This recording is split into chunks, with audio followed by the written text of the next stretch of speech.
Oh shit, Graug. Not Graug. Ghouls. Alright. I need to find some Uruks. Why is that? Because we have a... So, I will explain exactly why. So this guy up in the top here, he has 2 chieftains about whom we know absolutely nothing. Oh, so... so we need to find a worm and interrogate him and figure some shit out before we can really do anything meaningful. I understand. So that's just a process of find a likely looking one. Gotta be one of the green ones. Because they're worms whose will is particularly soft and squishy. Oh. Great. Did you have to describe it thusly? I didn't have to, but I did. I mean, I've still not forgiven you for thirsty with a capital U, frankly, so... Yeah, you know what, that's... Everything I do is just secondary to that, really. Yeah, you shouldn't... Yeah, no one should forgive me for that. Well, there's a kind of lull in gameplay and conversation viewership. Like, something you can do for us. Like, we put a lot of time into researching this series, or at least I did. Yeah, I put a lot of time into getting drunk and playing it badly. Yeah, I mean, would you prefer that we kept doing this? Like, we did research, like, ahead of this? Or, like, we speak about things that we're very knowledgeable about? Or would you rather we went into, like, properties that we know less about and did those? You can tell us in the comments, but best thing you can do to help this series, like, share, subscribe. We put a lot of time into researching it, and we'd like more people to see it. So, any of your pals like Lord of the Rings, show this to them, because we talk a lot about Lord of the Rings in this show. Oh. I meant to assassinate that guy, but I just kicked him off and he died. I mean, like... I guess it worked, I just don't feel great about it. A little bit of column A, a little bit of column B. Yeah.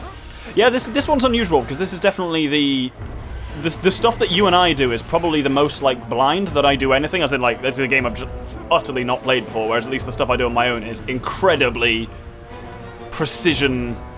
Like, it's games I know very well, I plan them out to the episode, whereas this is a bit more like, hey, let's just play a game we've never seen before and just see what happens. I suppose, like, when you're the sole content creator, like, you've got to be confident you can not only play the game, but speak about it for, like, 70 hours. Which is the reason why I choose the games that I do, frankly. Did you finish up your Majora's Mask series? Yeah, ages ago. How did that go in the end? How was the traction? Good, it went down pretty well. Zelda stuff usually does.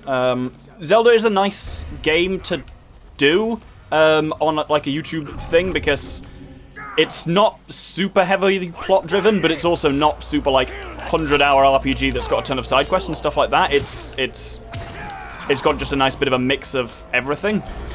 Okay. I'm tempted to give, like, I know that you're not a fan of this game, but it's the one that's currently most accessible to me. I'm tempted to give Breath of the Wild a go.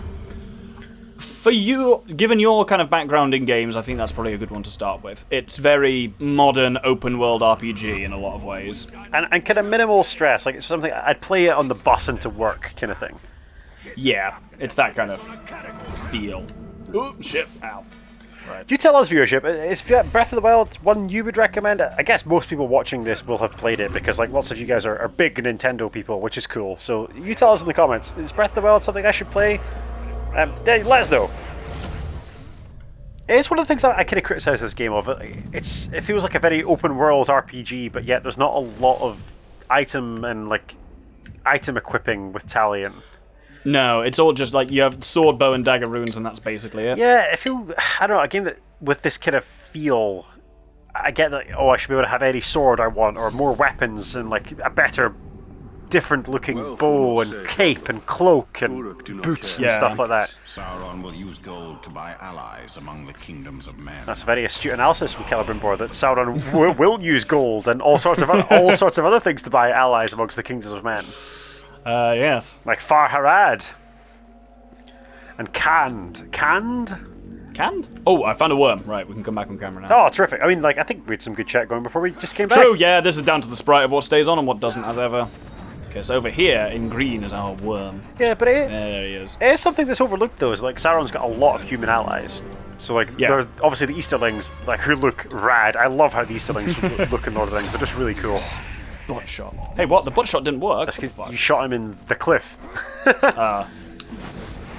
So the clifforous, some call it. Oh my god. Some have trouble finding it. Excellent.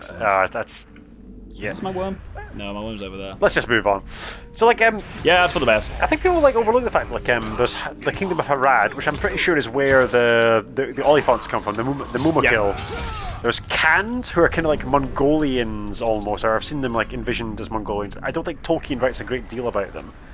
Yeah. And obviously, they're the Easterlings, who are the kind of heavily armored warriors, who are the equal of most of the men who fight for the free peoples of Middle Earth. Yeah. Now, there is like a suggestion, I'm pretty sure, in Tolkien's text that the blue wizards, like the wizards we never meet, That they go a bit spicy, yeah. yeah, they go out east somewhere and they win great victories, but we never learn what those victories are at any stage. So like, maybe they went out to these kingdoms and did great works, but like that's not something that Tolkien really tells us about. There are little hints that apparently they may have gone slightly into the service of Sauron almost. Oh, really? Oh, I didn't know this. Yeah, that it's that they may have just been slightly corrupted in the same way that Saruman was of kind of like with what they found out east, but it's all like Tolkien's like, maybe this is something that happened. Like, even he's not exactly clear, but you've said that about how he writes anyway, so... Oh, Ugu Corpse Grinder! I think we've had... Oh, we're coming full circle. I think we've had a corpse grinder before. Have we? Yeah. Disgusted. He's disgusted by the filthy weakness of men. Yeah, it did say that, didn't it? I saw one of these posts on Facebook, because I subscribe to a bunch of nerd sites on social media. You know. I know. Shocking and amazing. But this nerd site was like, towards the end of his life, Tolkien rethought the origins of the orcs. Yeah. That he initially imagined them as being elves, but it didn't make a lot of sense that you could get orcs from elves.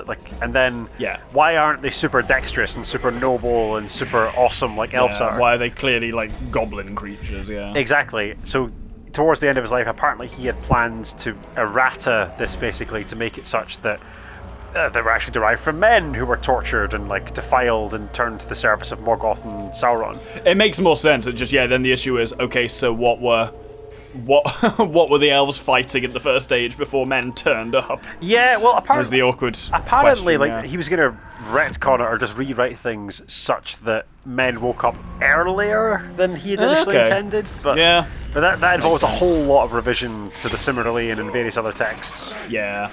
So it was never done, and the Facebook post that I was looking at, I didn't do any follow-up, so maybe this is all nonsense, but it's an interesting thing to talk about on camera. Yeah. So, this guy is vulnerable to stealth finishes. Oh no, the very thing that we're super good at. I'm not half bad at it. I can do one bit of stealth at least. Oh, I wasn't being sarcastic, we are actually pretty good at that. Yeah. So that should be quite... the ones that are vulnerable to ranged finishes are probably the easiest ones, because then you can just ping at them from a distance and don't have to worry about anything. That decapitation animation that Talion does is rad. I'm never not going to be entertained by that decapitation animation. And it's handy, for buzzing around the place. Most definitely. It reminds me of there was a thing in one of the recent Assassin's Creed games where you can do that. You basically you chuck your dagger at someone and then just teleport straight to it and shiv them, and you can just chain it almost indefinitely between people. So you're just basically chucking this dagger around, teleporting, stabbing folks. It was a lot of fun. You could teleport in the recent Assassin's Creed games? Kind of, yeah. Oh, okay. It was some weird feature of the Spear of Leonidas. Oh, right. That's the Greek one, right? Yeah. There's maybe the objects to the Assassin's Creed games in that the latter ones, it seems to be that nothing really changes, just the numbers get bigger. Yeah, you've complained about that before in here, and I think you've got a fair point. That everyone's just, But that's the issue with the thing where your primary enemies are just... genetic Greek dudes. Humanoids, yeah. You do have monsters in that, you do the whole 12 Labours of Heracles and fight the various creatures that he fights and stuff like that. That's kind of fun. That is kind of cool, but at least in this game, I feel that we're better at killing orcs than we were 5 hours ago. And that's because the orcs have stayed at a level, but we've become more powerful relative to them, rather than we get to level 40, and then the random Greek dude in armor we're fighting is also level 40. So it's basically the same as if we're both level 1. It's a tough thing to do in gaming, is avoid power creep in that way, of make players still feel powerful without having them just mince through low level enemies or grind or anything like that. There's a fine art to it, certainly. Oh, definitely. A good example of this I always use is the Fallout series of games, right? Or at least Fallout 3 and Fallout New Vegas. Those are the only ones I played, so that's good. Those are the best ones, in my humble opinion. I think everyone basically says that, yeah. Good. I mean, anyone who says otherwise is a coward or a liar. but like the first time you fight a death claw in either of those games, and it tears you to shreds. And then 100 hours of gameplay later, when you're loaded up with all the feats and all the armor and all the special abilities, where like a death claw runs at you, you blow it away with one shot, and you feel like a god. That feels rewarding in a way that like fighting the same dude in armor 40 times doesn't. Yeah, that was one of my major issues actually with Skyrim, was that it scaled its levels really closely to you. So it's just like, oh, at any level, you can basically like. So any given Draugr will just scale to you, so like they're decrepit Draugr when you're level 1 to 5, then they become like ancient Draugr by the time you're level 40, but it's all just scaled. Like, and I get that it was, again, well here we're circling back to the point that you were wanting to make anyway about difficulties. Like there's certainly Skyrim is in a lot of ways a lot easier than any of the previous Elder Scrolls games. It's a lot more accessible, it doesn't lock you into like a class or anything like that, and while I'm not against that, it makes it less enjoyable for me, but I think the trade-off of that is it's a much more accessible game for other people, and that's not like, I'm not sitting here saying, oh, they shouldn't have done that. Yeah. But I can definitely see that. I mean, I still love Skyrim, but like it was kind of strange because at a distance, a bandit plunderer versus a bandit ravager, they were the same thing at a distance, right? And they behaved the same. It's just that one dealt more health and one had more health and dealt more damage than the other. Yeah.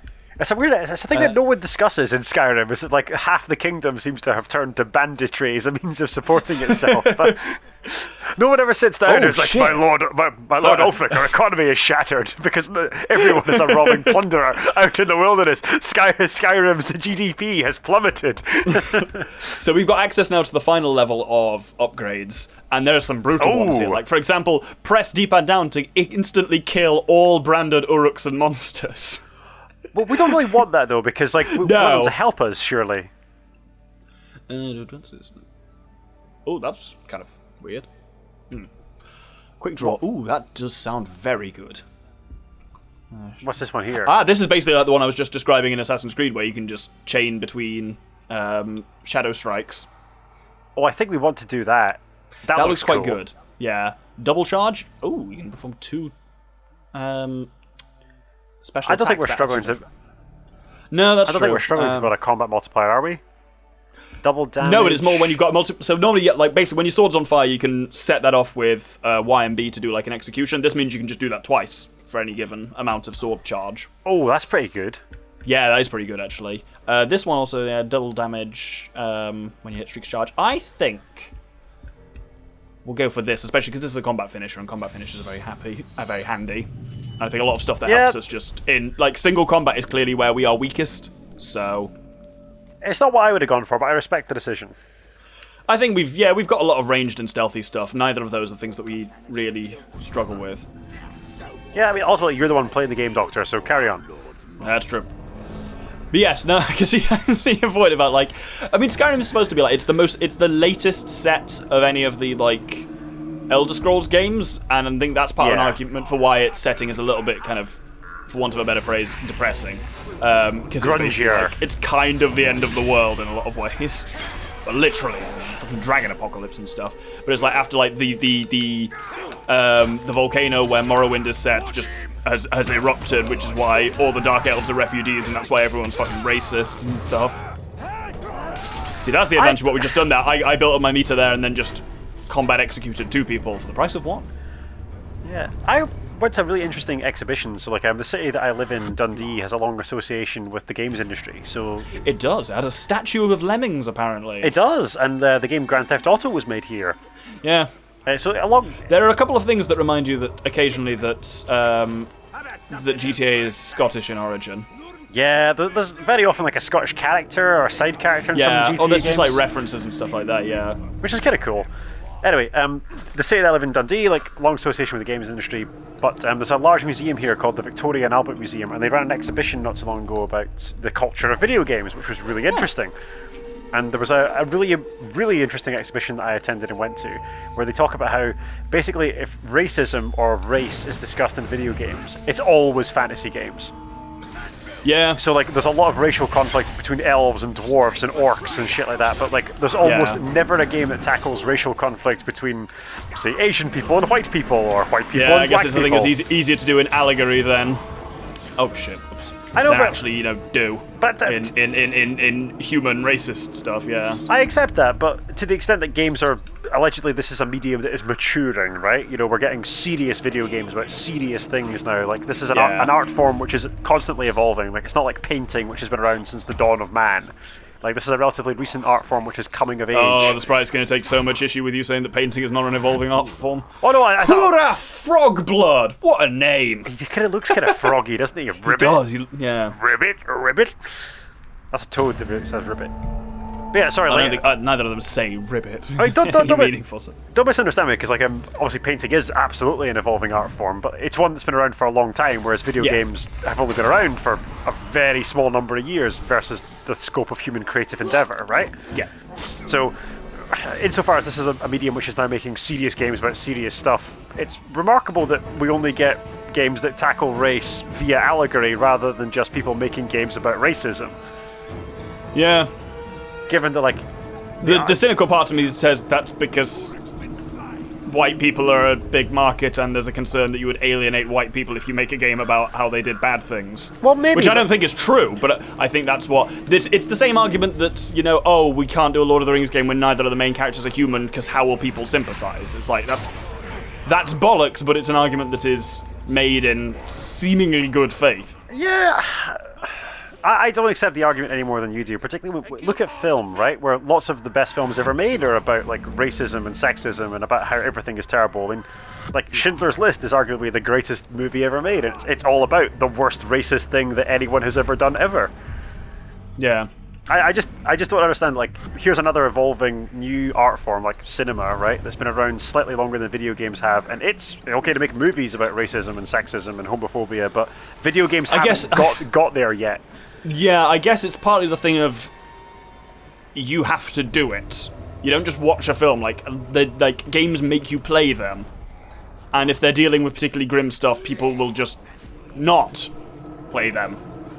Or you, I suppose. Otherwise, you attract the exact wrong type of person. Yeah. Okay, I accept that. Like, yeah, there's a game we've finished it now, but a game that me and the boy have been playing through on the channel that I don't think it will actually be up on the channel fully yet, called It Takes Two, which is a fascinating game, probably one of my favourite games of recent years. I absolutely loved it. Is this the forced... Oh, no, sorry. Is it the forced co-op? Or that's Army, Army of Two is the forced co-op one, sorry. No, this is also forced co-op. Okay. Forced co-op, and basically halfway through the game, it makes you do something horrific, which you really don't see coming in a lot of ways. And it's awful. Me and the boy are just playing through it, just like, I don't want to do this. And the game's just like, well, but you have to, because that's how a game proceeds, is you have to do these things. But it is awful. Like, it's basically like the two main characters are like, I see what we got to do. We got to do this here. This is how we do it. And you, the player, are like, no, that's a stupid idea. But you have to do it. I mean, I'm not. The creators of the game have actively said, like, we could have made this a cutscene, and we tried that, and it was way less impactful. We wanted to intentionally make it something that you have to do in gameplay, and it's awful. Oh, cool. I mean, I like that people are making games like that, and I think there should be more of that. Yeah, that game is fascinating as well, because it's a really clever puzzle game, which is also just incredibly narrative driven in a way I've never seen in a co-op game really before. I like the way it uses co-op as part of the narrative. Like, you both go down like different tracks and do different things. It's a wonderful bit of game design. One of my favorite ones I've discovered in recent years. Oh, cool. Also, right, I'm on a different note. I'm fucking struggling here. It says this guy should be here, and I'm not finding him at all. Who are we looking for? We are looking for. We found someone apparently. We're looking for this guy, Scoth the Bloated, who it says is here. And he's apparently not. Scoth the Bloated. Yeah, sometimes they're not trying that hard. So what we've got here is we've got Hurrah Frogblood. Right. And then we've got Flack the Noble. Neither of whom are your boy. Maybe check like the mini-map and see if it yields any clues? Yeah. It doesn't seem to. Like, this map doesn't show... Oh, he might be in this bit in the Graug nest. Not Graug. Ghoul nest. Yeah. All these. Yeah, you know more about Lord of the Rings than I do, Doctor. Does Tolkien ever write about ghouls? Absolutely not. Okay. That's a thing. Nor does he do Graugs or Caragors or basically all the monsters for this are basically made up. Well, yeah, we know. Not the Tolkien stuff isn't made up. You know what I mean? I don't see why the Caragors couldn't just have been wargs, right? Yeah, possibly it's some awkward legal stuff with the Salzance company. Is I suspect the reason why they're not wargs. Oh, okay. No, you're a man. You're not a man, then. You think, though, that if you've got the rights to Sauron and Celebrimbor, you'd have the rights to wargs? If there's one thing I've seen, it's that the rights of Lord of the Rings are always a massive mess. Oh, okay. That's regrettable. Hence why, like, the Amazon series has access to the Second Age, where they can do most stuff in there, but they can't contradict Tolkien in any way, but they can add stuff in as much as they want. It must get even messier now. But it's weird stuff that they can't do. So one of the things Tolkien says, it's just an offhand comment, he just said, the ancestors of hobbits during the Second Age do nothing of note in the Second Age. Which basically just means those characters can be in the thing, but they cannot really influence the overall... they can't do anything that would be considered of note. Ah, yes, and then the old took cut the ring from Morgoth's fist and wore it. Played by Sir Lenny Henry. Oh yeah, that is true. Yeah, we spoke about this in the channel at some length, actually. I think. And one of our better episodes, actually, we have a very nuanced discussion about the notion of like racial casting in Lord of the Rings. Go back and check that episode out, viewership. We do some good chat there. Yeah, because there's a fairly diverse cast in the thing, and people are like, these fantasy races that are immortal and like can like see time and stuff like that can't be black. It's like, what the fuck? That's where you draw the line. No. see also our discussion earlier in this very episode. Yeah. It seems like you found him then. No, not really. The beast you are hunting is nearby. Are we hunting a beast? So, wouldn't you? Oh, orcs are kind of beasts, I guess. I mean, Tolkien would like us to think so, I suppose. Yeah. Also, thinly veiled racism. Yes. No sign of our bloke here at all. So that's weird. Unless there's something particular I have to do to draw him out. Let's find out. What's this say? Restless to prove his power to the other captains. Hate of Caragors. I wonder... There was a Caragor over there that had a specific thing on it. You know what, I'll just kill some of these other guys here and see what happens. Is he a war chief, or is this one of his lieutenants we're after? No, he's a lieutenant. He's like shit tier lieutenant. Oh, okay. But he's a bodyguard. How he became a bodyguard at such a lowly rank, who knows? But... He's the horrible kind of like swollen dude. Let's find out. Yeah. Jesus Christ. Ugh. He is gnarly. He is gnarly looking. He is bloated, no less. Yeah, he's got a bit of a Nurgle feel to him, definitely. He sometimes shows up unexpectedly, apparently. Ah, right, okay. I see how this is gonna go then. So we have to like just have a fight, basically. Right. So what I'm going to do is try and take out these other ones, but I want to do that from a position of slightly more strength than I currently am. Oops. Now you're dead. So oh, well. I'm going to interrogate some worms, because I've seen a couple of worms around here.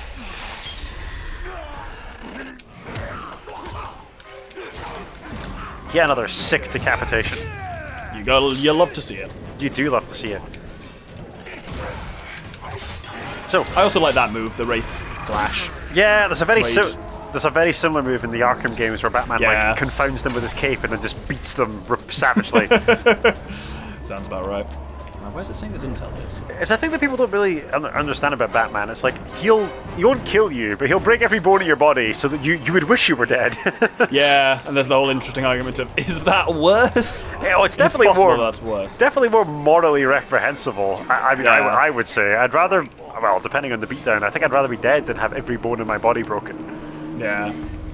And I guess that's one of the things that's overtly challenged in some of the Batman media, is him saying, but it's okay because I didn't kill them. It's the but did you die argument. Yeah, precisely. Did you go and see the Robert Pattinson movie? I have not seen Pattinson yet. It's okay. I think Pattinson is pretty good, actually. I've got some problems with the film, but Battinson himself is actually pretty solid. Is it the fact that they're trying to pretend that Glasgow is in America, as so many films do? There's all really a lot of, obviously it's a City of the Doctor and I know very well, but there's some weird moments where you're like, hang on a minute, I've drunkenly stumbled down that street. And then now Two-Face is there. Two-Face isn't in the movie, but you get what I mean. Yeah. Oh, he's gonna finish. Yeah, I guess it's because Glasgow is cheap to film in and has a grid system in its census, so very much looks like an American place. Yeah, and it's, let's face it, Glasgow is grungy, which is fine. Yeah. I don't mind people portraying Glasgow the way it is. Accurate, I think. Yeah. It's a wonderful city, but it's a grungy city. Yeah, and it's got that kind of, it's got architecture stuff that looks right for Gotham. Definitely, there's no denying that. Oh yeah, I mean, like this version of Gotham, it looks gorgeous. I won't lie. Like it's a tremendous piece of cinema. Interesting. Same cinematographer as Dune and as Rogue One. Oh, I mean, both films that I fucking love the visual design on. So that'll be it. I mean, it's a very pretty Batman film. That doesn't surprise me to learn. Yeah. I thought we talked about Dune on the channel, but maybe that was in the drunk chunk. It was in the drunk chunk, and it was cut because we just made the same crap points over and over again. Maybe we'll talk about Dune another time then. Well, basically we just ended up kind of mansplaining the plot of Dune. Hey, Doctor, but not even well. Hey, Doctor, can you imagine what it'd be like if a society depended on a single resource? Am I right? Am I right? Except that's the society we live in. Yeah. Yeah, I do like, right, stop hating this man, I'm trying to brand him. I don't think what you're doing is not working. But it wasn't going badly either, it was just, a stalemate. There you go, you're not getting away yet.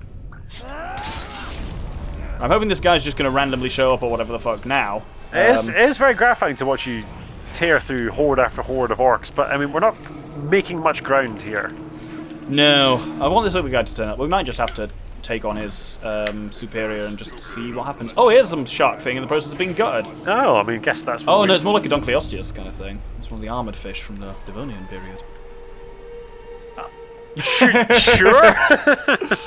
I know. It's based on a fossil fish in real life. I know, speak good Devonian biology. You'd be surprised how many geological time periods are actually just places on the south coast of Britain. Devonian being one of them. Oh, Devonian as in like the county of Devon. Ah. Yeah. Dude, there's actually one called the Ipswichian, which is ridiculous. Brilliant. Right, I know nothing about this man, so let's see how this goes. Oh, he's not well. Not well. Oh, dang. Are we going to die for the first time in ages? No, we're fine. But I am going to get the fuck out of here, I think. Time to leave. Or not leave. Let's do some damage first. Okay, at least he's vulnerable to being stabbed. That's pretty sweet. I mean, it's good when they're vulnerable to our weapons, given that those are the primary thing we use to kill them. Yeah. Let's... Oh, no, wrong guy. Well, he's going to have a bad time anyway. Oh, straight through the face. That was spicy. These kill animations are pretty sick, to be honest. Yeah. Oh. Right. Bug out time. Whee!